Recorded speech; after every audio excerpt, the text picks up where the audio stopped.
کیا واقعی جن موجود ہیں؟ کیا ہر عجیب آواز، ہر ڈراؤنا خواب یا ہر پراسرار واقعہ جنات کی وجہ سے ہوتا ہے؟ کیا جن انسان کو نقصان پہنچا سکتے ہیں؟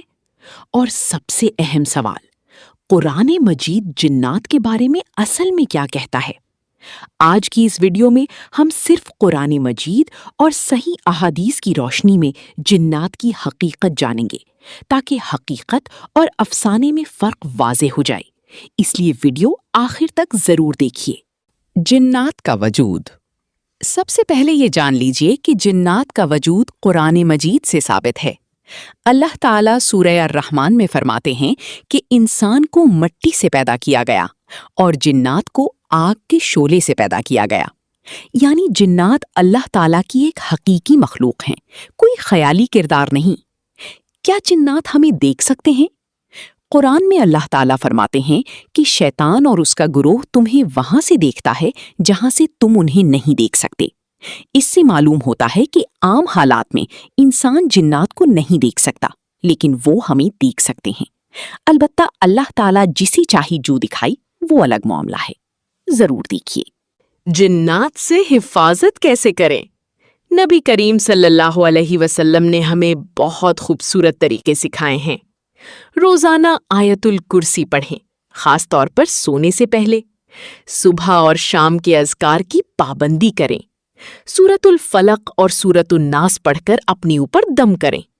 گھر میں قرآن کی تلاوت کریں اور اللہ کا ذکر جاری رکھیں۔ یہ تمام اعمال صحیح احادیث سے ثابت ہیں۔ جنات کے بارے میں عام غلط فہمیاں۔